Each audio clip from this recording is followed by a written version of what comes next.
আপনারা দেখছেন এফএস আর ভিডিও। ভিডিওটি ভালো লাগলে আমাদের চ্যানেলটিকে সাবস্ক্রাইব করে আমাদের পাশে থাকা বেল আইকনটি প্রেস করে আমাদের সাথে।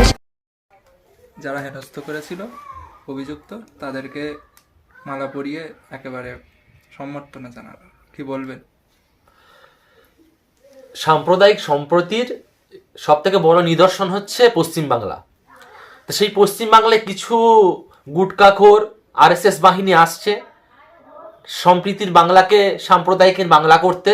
আমরা ধিক্কার জানাই তাদের প্রতি, কারণ তাদের মতো নোংরা মন মানসিকতার মানুষ না হলে আজকের একটা নিরীহ মানুষ যে যার পেটের জ্বালায়, তার বাড়িতে হয়তো সন্তান আছে, বাচ্চা আছে, মহিলা আছে, তাদেরকে স্বাবলম্বীভাবে জীবনযাপন চালানোর জন্য সে কাজ করে খাচ্ছে। সে আজকে চিকেন প্যাটিস নিয়ে গেছে, সঙ্গে ভেজ প্যাটিস ছিল।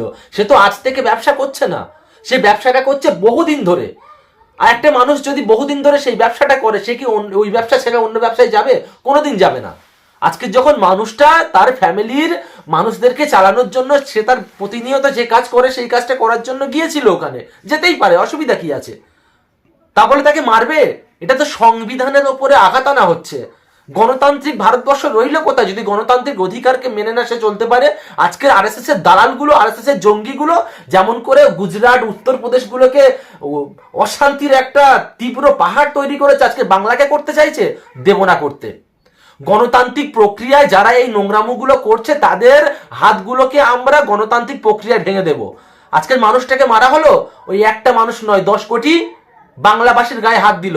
যদি আজকে দোষ করতো, মারতো, তাহলে বিষয়টা ভিন্ন, কেউ কিছু করতো না। কিন্তু যখন আজকে নির্দোষ মানুষটাকে মারা হলো, আমরা কিন্তু প্রতিবাদ জানাবো। এই সকল নোংরা মন মানসিকতার মানুষদেরকে বাংলা থেকে ঝেঁটিয়ে বিদায় করবো 2026-এ। শুধু আমরা নয়, প্রত্যেক জাতির মানুষ এক হবে, একত্র হয়ে এদেরকে বিদায় করবে। এরা ভেবেছে একটা মানুষকে মারবো, একটা জাতির মানুষকে টার্গেট করব, করে আমরা পার পেয়ে যাব, বাংলায় বিজেপি জিতবে? কোনো দিন হবে না।